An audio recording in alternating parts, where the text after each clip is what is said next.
Assalamualaikum warahmatullahi wabarakatuh.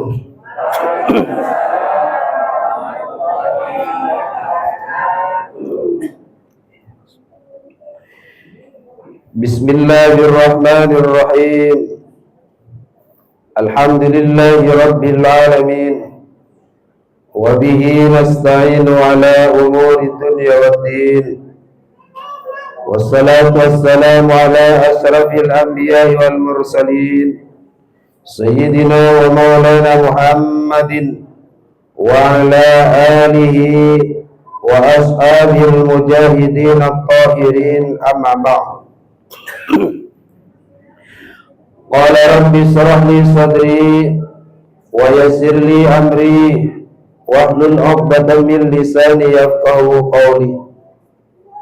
Subhanaka la ilma lana illa ma 'allamtana innaka antal alimul hakim. Qala Allah ta'ala fi kitabil aziz, a'udzu billahi minasy syaithanir rajim. Subhanalladzi asra bi 'abdihi lailan minal masjidil haram ilal masjidil aqsa alladzi barakna hawlahu linuriyahu min ayatina innahu huwas samiul basir. Wa qala aidan wa qad ra'ahu nazlatan ukhra. Hadratil kiram, para ulama, wabil khusus guru kami yang mulia Bapak Tabib Salahuddin yang sekarang ada di tengah-tengah kita. Pak Tabib ya, sehat selalu ya, alhamdulillah. Yang kami hormati Ketua DKM masjid kita tercinta, yakni Masjid Al-Kautsar Kampung Purwodadi KM 11 KM 11 beserta perangkat-perangkatnya yang kami hormati Bapak Imam Masjid kita tercinta, dan juga yang kami hormati Bapak RT, Bapak RW, para bini sepuh, yang sepuh banyak betul ini ya, menunjukkan ini masjidnya makmur ya. Amin amin Allahumma amin. Dan juga yang kami hormati ibu-ibu ketua DKM, ibu-ibu ketua Majelis Taklim ya. Majelis Taklim apa Bu? Al-Kautsar, alhamdulillah. Beserta rekan-rekan, adik-adikku yang kami cintai. Puji syukur kehadirat Allah Subhanahu wa taala atas segala rahmat dan taufik beserta kesehatan yang Allah berikan kepada kita, sehingga di malam sekarang ini, di malam yang penuh dengan berkah, di masjid pula yang penuh dengan berkah, yakni di masjid yang boleh dikatakan sebagai buyutullah. Ada baitullah, ada buyutullah. Kalau baitullah ada di Mekah, kalau buyutullah ada di mana-mana. Insyaallah Bapak-bapak, Ibu-ibu, masjid kita tercinta ini penuh dengan barakah, penuh dengan kedamaian, penuh dengan kemakmuran, dan juga tentunya bapak-bapaknya, ibu-ibunya penuh dengan kebahagiaan. Nih coba ini, kalau bapaknya ahli senyum Pak ya, Alhamdulillah. Salatullah wassalamuhu, semoga dan mudah-mudahan tetap tercurah limpahkan kepada revolusi akbar Nabi Agung Nabi besar Muhammad sallallahu alaihi wasallam yang telah membawa kita dari alam-alam kebodohan, dari alam-alam dekadensi moral, dari alam-alam kejahilian menuju kepada alam yang terang benderang di bawah naungan kalimat la ilaha illallah. Bapak ibu yang berbahagia, di malam ini, yakni tepatnya tanggal 27 Rajab, insya Allah kita akan menjelaskan, kita akan menceritakan apa yang dikatakan Isra, apa yang dikatakan Mi'raj, dan apa oleh Rasulullah setelah mengadakan tamasya rekreasi yang tentunya Rasulullah membawa oleh-oleh. Bapak-bapak ibu yang berbahagia, dengan adanya Isra dan Mi'raj ini seakan-akan memberikan hukum kepada kita bahwasanya kita ini dianjurkan untuk rekreasi. Jangan cuma termenung di rumah saja, jangan cuma susah di rumah saja, tetapi oleh agama ketika kita ada kesusahan, ketika kita ini ditimpa gundah gulana, maka di sana agama menganjurkan kita untuk mengadakan rekreasi. Namun sebelumnya Bapak Ibu yang berbahagia, kenapa kok sampai terjadi Rasulullah itu diserahkan oleh Allah Subhanahu wa taala dan bahkan dimi'rajkan, dinaikkan dari dunia sampai ke langit yang ketujuh, bahkan ke Sidratil Muntaha katanya tadi panitia. Ini Bapak Ibu ada sebab dan musababnya. Di antaranya sebabnya ialah karena ketika itu Rasulullah SAW yang selalu mengembangkan agama Islam, yang selalu menyebarkan syariat perintah Allah Subhanahu wa taala, ketika itu Rasulullah selalu ada pegangan, selalu ada pertolongan yang namanya pamannya, yaitu Abu Thalib. Ketika Rasulullah menyampaikan dakwahnya, Rasulullah senang. Karena apa? Karena ketika itu ada pamannya yang bernama Abu Thalib, yang ketika itu selalu mendukung perjuangan Rasulullah, sudah disegani oleh orang-orang kafir Quraisy. Tetapi bahwa para ibu yang kami hormati, setelah Rasulullah itu menyebarkan agama Islam, maka ketika itu yang namanya pamannya meninggal dunia. Nah, setelah pamannya meninggal dunia, maka orang kafir Quraisy yang dulunya segan untuk mencaci, untuk menyakiti Rasulullah setelah Abu Thalib meninggal, banyak orang yang memusuhi Rasulullah dijadikan kesempatan, bahkan Rasulullah itu sendiri itu sampai diludahi pada waktu itu. Nah, setelah 2 bulan meninggalnya Abu Thalib, istrinya tercinta juga meninggal, yang namanya Siti Khadijah, yang mana beliau terkenal dengan janda kaya. Janda kaya ada sini Bu. Janda kaya Bu. Ada betulnya? Hah? Ada Ustaz. Mau daftar?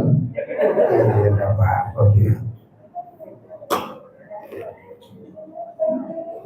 Nah, setelah Siti Khadijah, istrinya Rasulullah yang merupakan orang kaya, yang kekayaannya selalu digunakan untuk perjuangan agama Islam, yang kekayaannya selalu digunakan untuk memakmurkan Baitullah pada waktu itu, dan selalu mengunjungi sahabat-sahabat yang lain ketika mereka kelaparan. Rasulullah yang memberikan makanan. Uang dari mana? Uang punya istrinya dikasihkan kepada sahabat-sahabatnya, digunakan untuk berperang.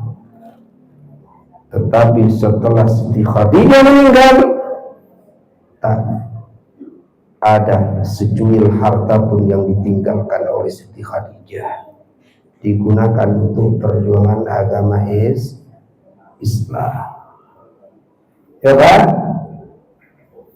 Nah, setelah Siti Khadijah meninggal, yang dulunya orang-orang itu segan kepada Rasulullah, yang dulunya segan karena pernah dikasih makanan oleh Siti Khadijah dan sebagainya, setelah Siti Khadijah meninggal, maka orang-orang yang benci kepada Rasulullah itu menampakkan kebenciannya, sehingga Rasulullah itu ingin menyebarkan agama Islam, ingin menyebarkan apa yang diperintah oleh Allah Subhanahu wa taala, selalu dicemooh. Bahkan Rasulullah itu pun dikatakan orang gila. Nah, setelah itu ya Bapak Ibu, Rasulullah merasakan sedih. Rasulullah gundah gulana karena perantau itu pamannya yang bernama Abu Thalib meninggal, istrinya tercinta meninggal pula, sehingga Rasulullah setelah ditinggal istrinya yang kemarin dia mengawini seorang janda, Rasulullah menjadi seorang duda. Ya.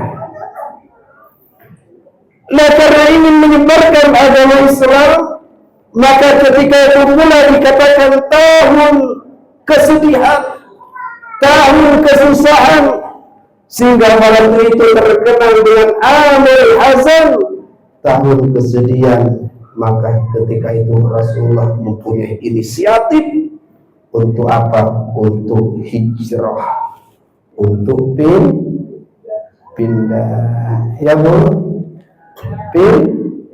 pindah. Kalau seumpamanya bapak-bapak, ibu-ibu ada di suatu tempatnya tidak memungkinkan cari rezeki, seumpamanya seret, maka di sana dianjurkan untuk pindah. Nah, kemana Rasulullah berpindah? Kemana Rasulullah berhijrah?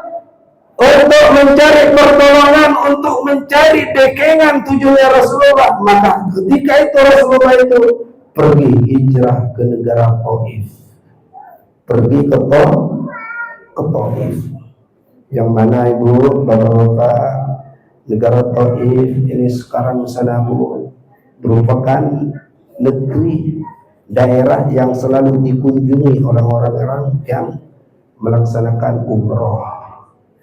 Ibu pernah ke Taif Bu? Belum. Alhamdulillah kami satu kali Bu ke sana Bu. Senang, udaranya sejuk.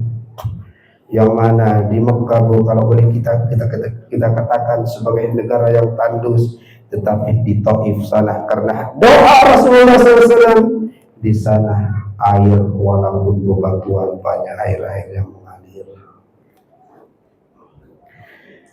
Tetapi tujuan Rasulullah yang ingin mendapatkan dukungan daripada orang-orang Taif ketika itu bagaimana? Sambungan orang-orang Taif bukan disambung dengan secara kegembiraan, tetapi Rasulullah itu sampai di sana malah dicemooh.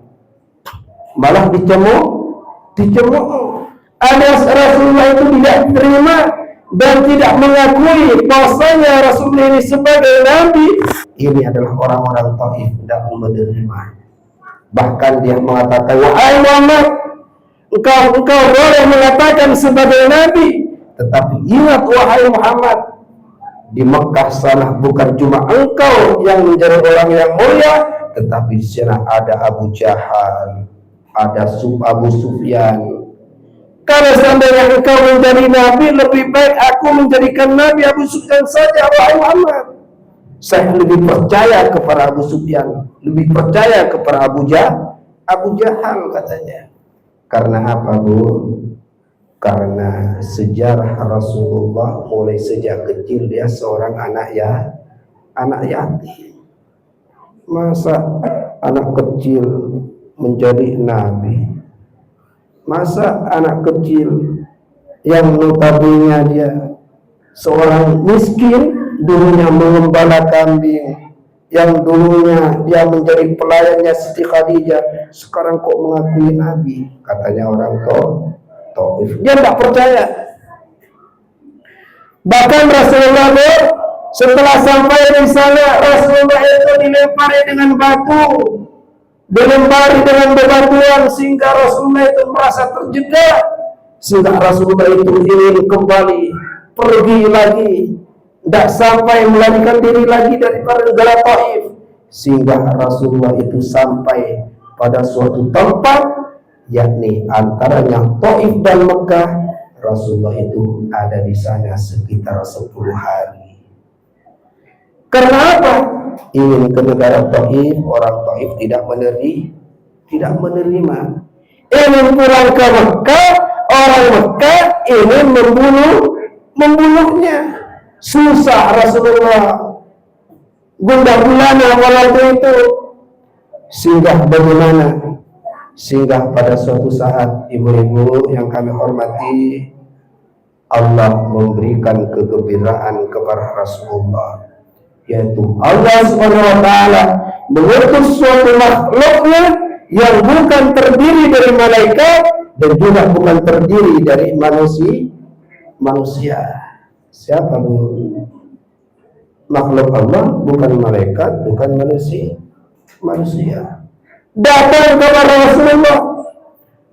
Apabila dia menyatakan iman kepada Rasulullah, wahai Rasulullah, aku merasakan iman kepadamu, bahwasanya kamu merupakan Nabi Allah, bahwasanya kamu merupakan utusan Allah, walaupun mereka tidak percaya, walaupun orang-orang Mekah ingin membunuh kamu, wahai Muhammad, saya sanggup untuk menjadi orang yang beriman kepada kamu dan ingin menyebarkan agama kamu. Katanya makhluk itu. Siapa, Bu? Pak? Yaitu golongan daripada golongan jin. Ya, Bu?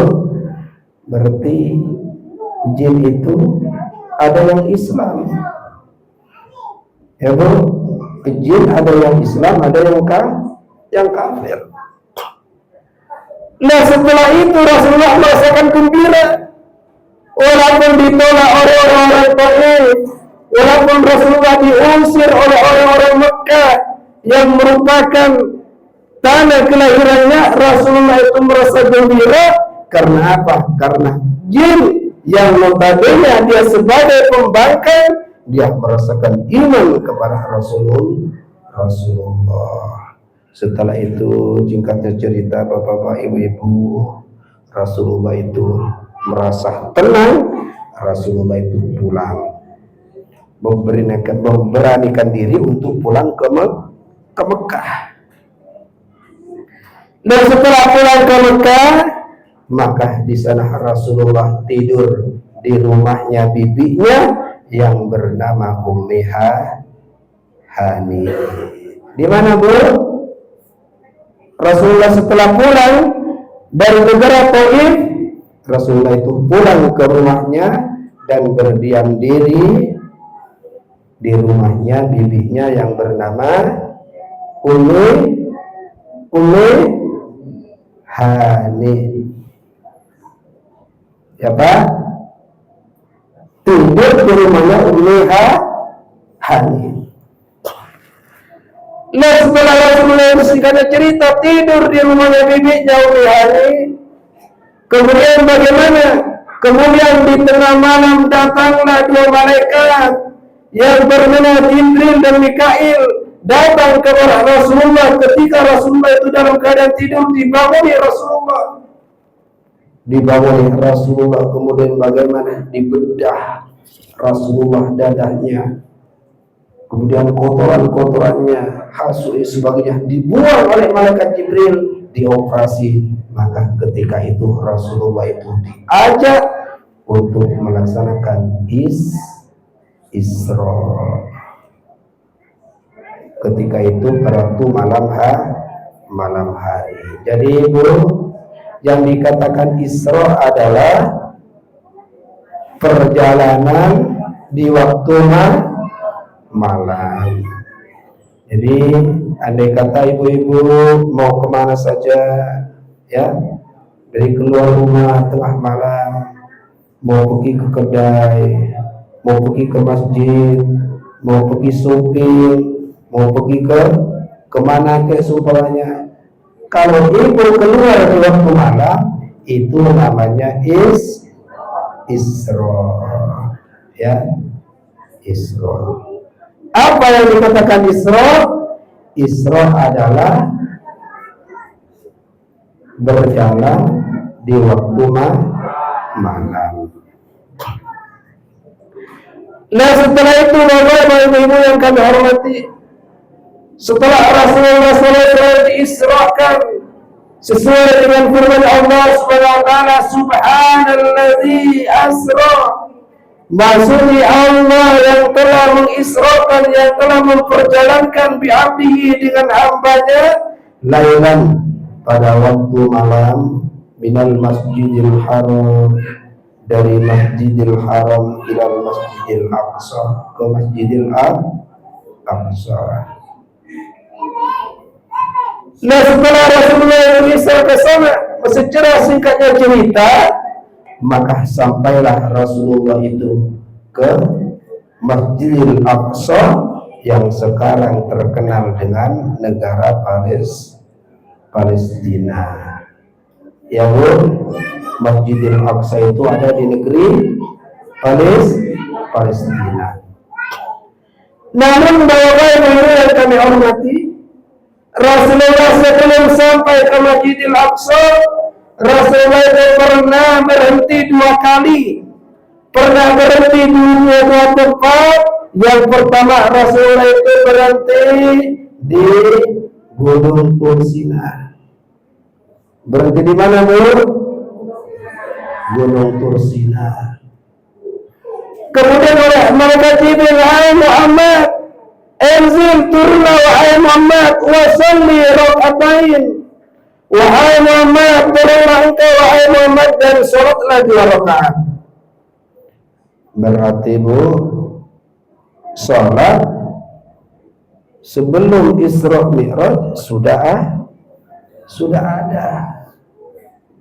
Ya Bu, salat sebelum Isra Mi'raj sudah ada. Cuman salat diwajibkan kepada kita setelah Isra Mi'raj. Kan banyak yang menanyakan, katanya salat ini oleh Rasulullah ketika Isra Mi'raj. Apakah sebelum Mi'raj ada salat? Ada.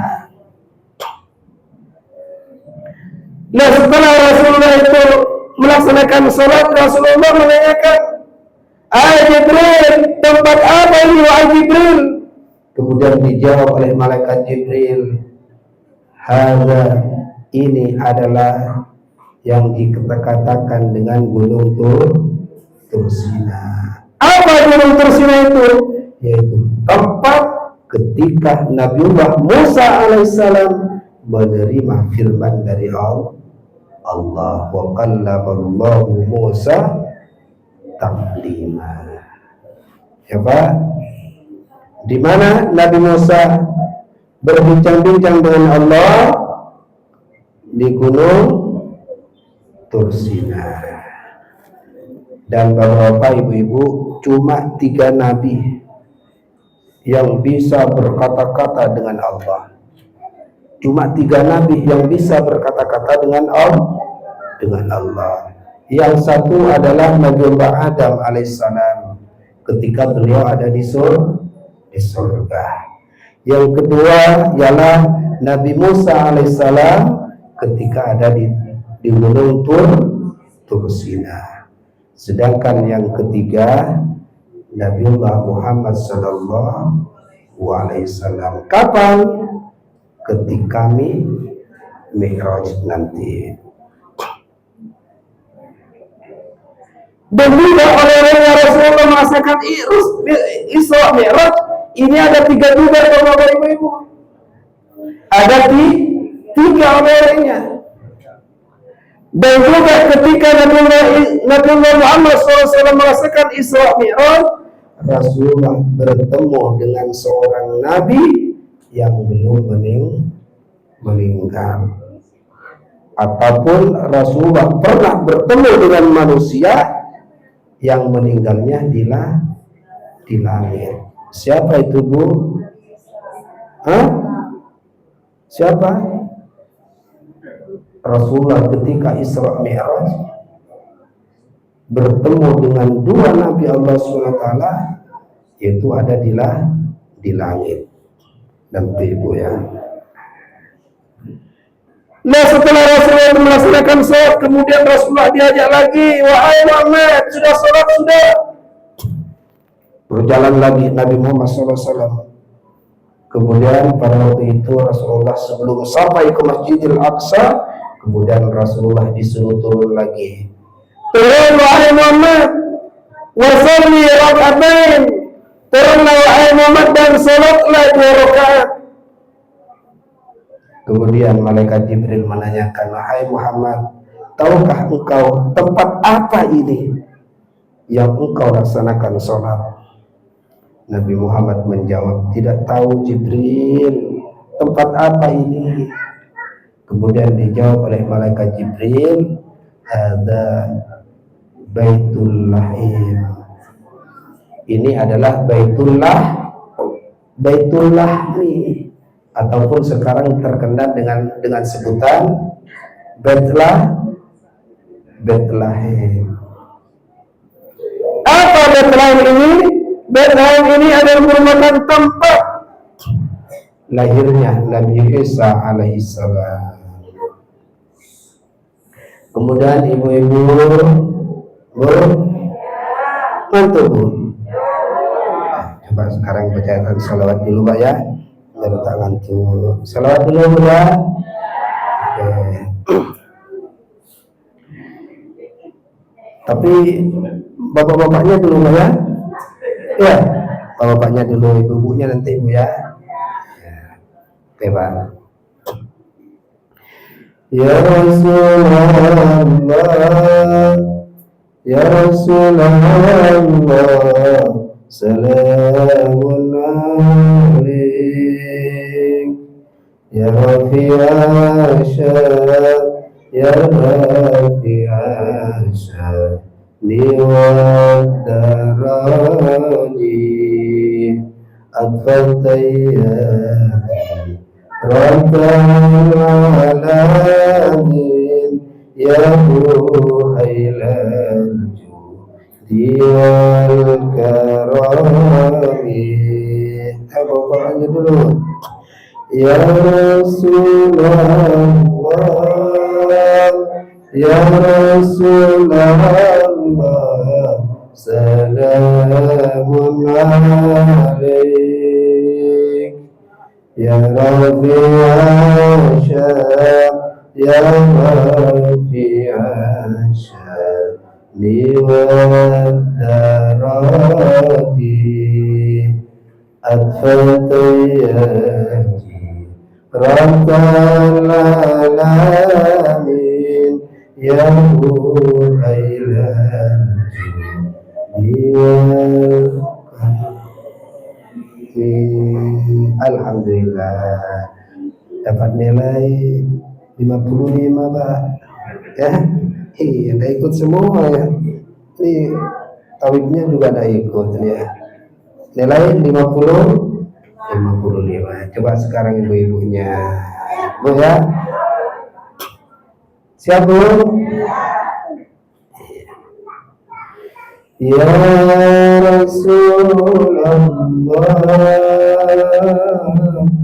salamun alaik ya fil asyari wad daraji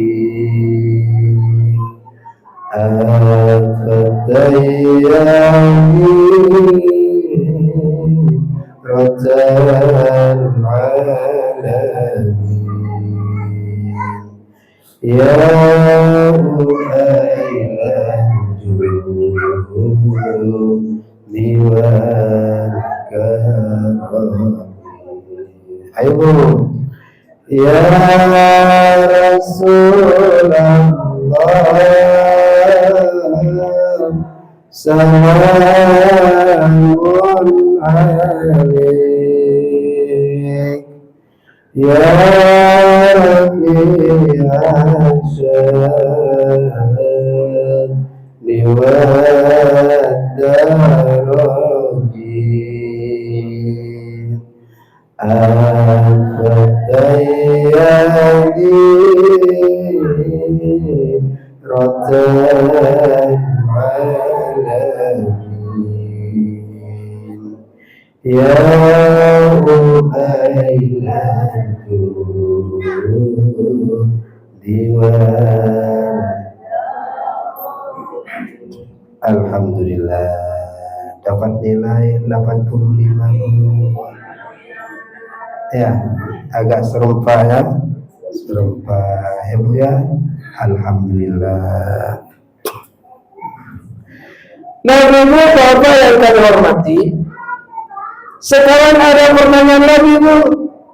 Rasulullah diisrakan oleh Allah Subhanahu wa taala.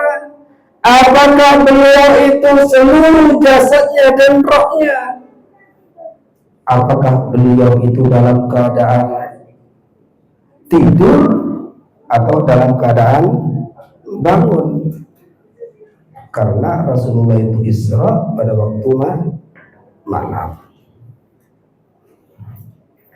Kalau Rasulullah dalam keadaan tidur, berarti Rasulullah Isra-nya mimpi. Padahal mimpi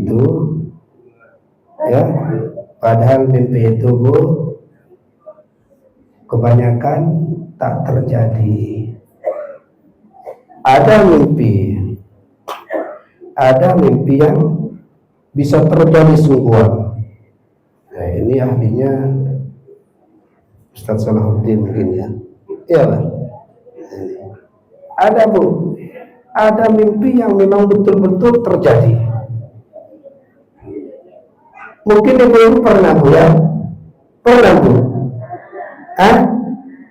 Pernah Bu? Alhamdulillah ada yang senyum-senyum ya. Mimpi apa? Mimpi apa yang bisa terjadi sungguh Bu? Mimpi apa? Mimpi nikah? Ya Allah, ini mau nikah lagi ya? Mimpi nikah katanya Bu, yang mimpi betulan. Ada mimpi yang memang mimpinya itu betulan Bu, yaitu mimpinya ngumpul. Iya Bu, iya Pak, pernah Pak? Ini Bapak ini manggut berapa kali Pak? Kalau di masjid tak pernah Pak? Kalau di masjidnya, ya Bu, ini kebanyakan kalau orang mimpi kencing ya, ini biasanya bangun basah sungguh ya Bu. Malu sekarang, tadi katanya iya ya. Iya. Itu adalah mimpi yang betulan. Nah, setelah Rasulullah itu Isra-nya sampai ke Masjidil Aqsa, kemudian Rasulullah disuruh oleh malaikat Jibril Muhammad. Dan ketika itu Rasulullah itu di Masjidil Aqsa melaksanakan salat, itu menjadi imamnya para para nabi yang dahulu yang sudah meninggal, malaikat-malaikat diturunkan oleh Allah Subhanahu wa taala melaksanakan salat di Masjidil Aqsa, dan Rasulullah yang menjadi imam. Secara singkat cerita lagi biar sampai kepada mi'rajnya Bu, salatnya Bu. Dan juga di sini oleh Allah Subhanahu wa taala ketika itu setelah melaksanakan salat oleh Allah Subhanahu wa taala diperintah untuk mi'raj, yaitu dinaikkan oleh Allah Subhanahu wa taala yang didampingi oleh malaikat Jibril dari Masjidil Aqsa kepada langit ketujuh.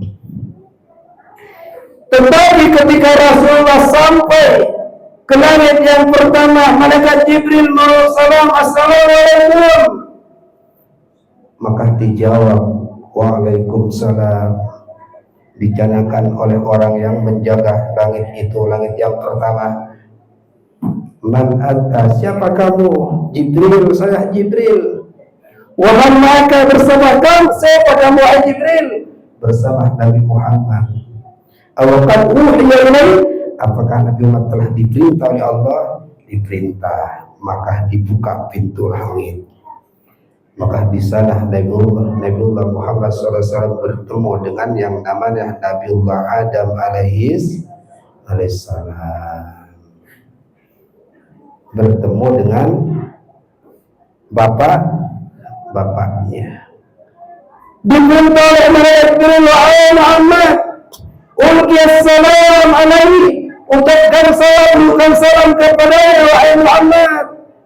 Kemudian Rasulullah mengucapkan salam, assalamualaikum, dijawab oleh Nabiullah Adam alaihissalam, waalaikumsalam, ya benas soleh. Waalaikumsalam, wahai anak yang soleh. Dan Nabi Muhammad bertemu dengan Nabi Adam alaihissalam. Seperti apa Nabi Adam alaihissalam? Nabi Adam alaihissalam tingginya sekitar 30 meter. Tingginya Nabi Adam. Ya, tingginya Nabi Adam sekitar 30 meter, dan besarnya Nabi Adam alaihissalam sekitar 3 meter. Sekitar 3 meter. Ibu mempunyai kamar tidur, kamarnya berapa meter Bu? 2,5 meter. Kalau 2,5 meter, Nabiullah Adam masuk tidak muat. Ya, ini besarnya Nabiullah Adam alaihissalam sekitar 3 meter, tingginya sekitar 30 meter. Dah, singkat lagi Bu ya. Nah setelah itu Nabiullah Muhammad SAW setelah berjumpa Nabiullah Adam alaihissalam, maka Rasulullah pergi lagi, naik lagi ke langit yang kedua. Secara singkatnya cerita, Nabiullah Adam alaihissalam bertemu dengan Nabiullah Isa alaihissalam. Bertemu dengan siapa Bu? Nabi Isa alaihissalam. Siapa Nabi Isa alaihissalam? Nabi Isa alaihissalam ialah seorang Nabi utusan Allah Subhanahu wa taala yang umurnya beliau adalah sekitar 20 tahun lebih, yaitu masih jejaka Bu. Nabiullah Isa alaihissalam umurnya sekitar 20 tahun, masih dalam keadaan bujang. Udah, singkat lagi. Setelah Nabiullah Muhammad SAW naik ke langit yang ketiga, Nabiullah Muhammad bertemu dengan seorang nabi yang bernama Nabiullah Yusuf alaihissalam. Nabiullah Yusuf, yang mana Nabiullah Yusuf alaihissalam diceritakan kata Nabi Muhammad, itu Nabiullah Yusuf. Ia telah seorang nabi, seorang manusia yang telah diberi kegantengan ketampanan wajahnya, yaitu separuh daripada ketampanan Nabiullah Adam alaihissalam. Nabiullah Yusuf alaihissalam tampannya separuhnya Nabiullah Adam. Separuhnya siapa? Nabi Muhammad. Setelah itu lagi Nabiullah Muhammad naik ke langit yang ketiga, yang keempat. Nabiullah Muhammad bertemu dengan yang namanya Nabiullah Idris alaihissalam. Siapa Nabiullah Idris alaihissalam? Yaitu Nabiullah yang nabi yang kedua. Nabiullah Idris ini adalah merupakan nabi yang wafatnya ada di langit. Semua manusia, semua makhluk Allah ini akan wafat di bumi kecuali Nabiullah Idris alaihissalam yang wafat di langit. Katanya Allah Subhanahu wa taala, "Wadhkur fil kitabi Idris innahu kana siddiqan nabiyya wa rafa'nahu makanan aliyya." Dan Nabiullah Idris alaihissalam diangkat oleh Allah Subhanahu wa taala. Tetapi ada ulama yang meyakini bahwasanya Nabiullah Idris alaihissalam sampai sekarang masih dalam keadaan hidup. Jadi Bapak Ibu, ada 4 nabi yang sampai sekarang masih hidup. Yang pertama adalah Nabi Isa alaihissalam, ya Bu. Yang kedua Nabi Idris alaihissalam. Yang ketiga Nabiullah Khidir alaihissalam. Yang keempat Nabiullah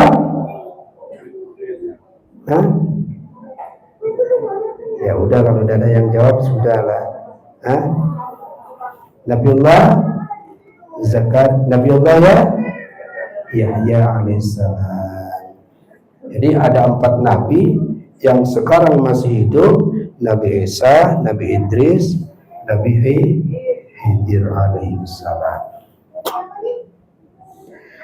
Nah, ceritanya Nabiullah Khidir alaihissalam, Bu, kenapa kok beliau sampai-sampainya ada di langit dan diwafatkan di langit? Ini insya Allah akan diceritakan oleh Ustadz Salihuddin kapan-kapan ya, insya Allah. Iya.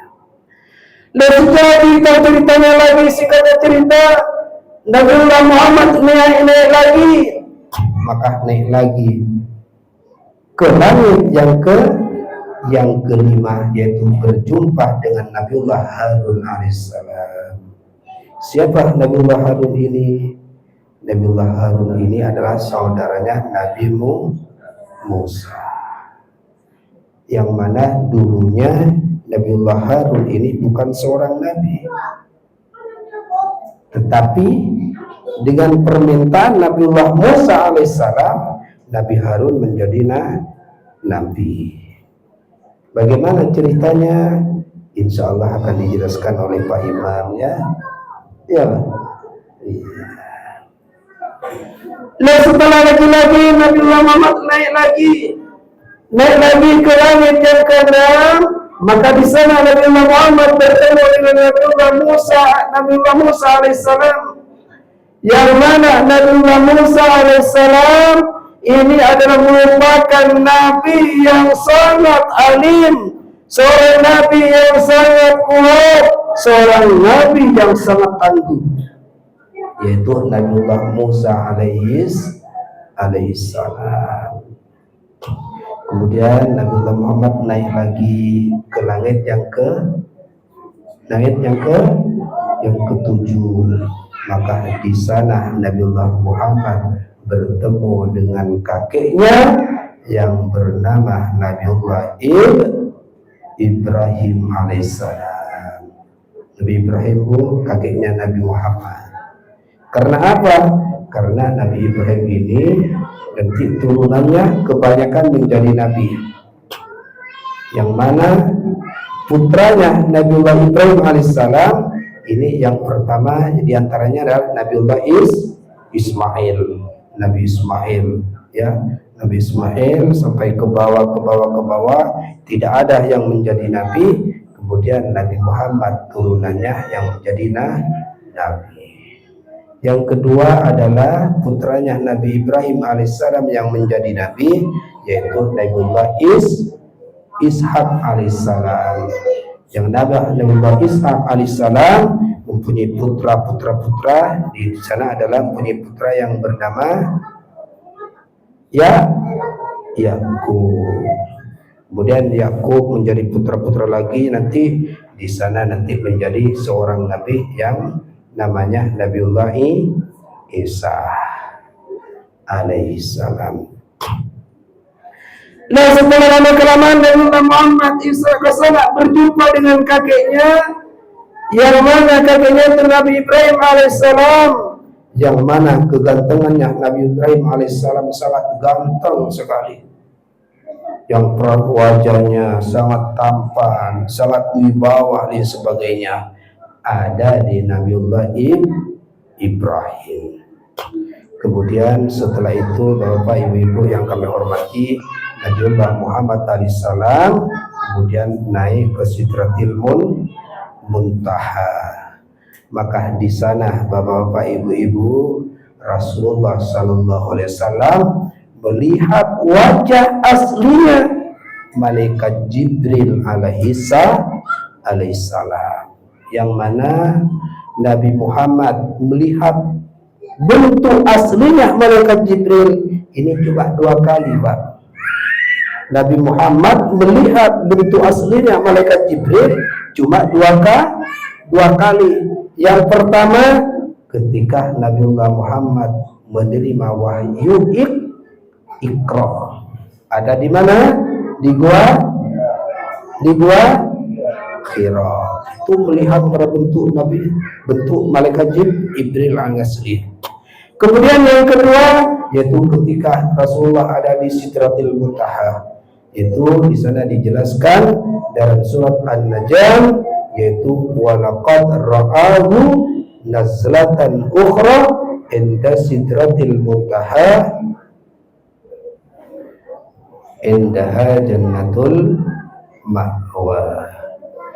Nah, setelah Rasulullah SAW melaksanakan isu di situ, kemudian Rasulullah dipanggil lagi untuk naik ke aras. Kemudian malaikat Jibril alaihissalam tidak bisa cuma sampai di situ saja, tidak bisa naik melebihi daripada Sidratil Muntaha. Dan di sana Bapak-bapak, Ibu-ibu, yang dikatakan Sidratil Muntaha itu adalah merupakan, yaitu boleh dikatakan suatu pohon yang sangat rindang sekali. Dan di sana ketentuan manusia-manusia yang ada di dunia, di sana itu ada ketentuannya, ajalnya ada di sana, menjadi orang kaya ada di sana, menjadi orang miskin sebagainya ada di sana. Kemudian Bapak Ibu yang kami hormati, Rasulullah sampai ke Isra ke sana, Mi'raj, bertemu dengan Rasulullah, dengan Allah Subhanahu wa taala. Kemudian oleh-olehnya adalah secara singkatnya, yaitu oleh-olehnya adalah 3 macam, yaitu yang pertama adalah salat 5 waktu, kemudian yang kedua adalah pengampunan bagi setiap umatnya yang merasa iman, kemudian yang terakhir oleh-olehnya Rasulullah yaitu khawatimah suratil Baqarah. Apa Bu? Oleh-oleh yang terakhir Rasulullah dikasih terakhir ayat Al-Baqarah. Berarti surat Al-Baqarah yang terakhir ini turunnya Rasulullah ketika Mi'raj. Apa akhir surat Al-Baqarah, Bu? Akhir surat Al-Baqarah apa, Pak?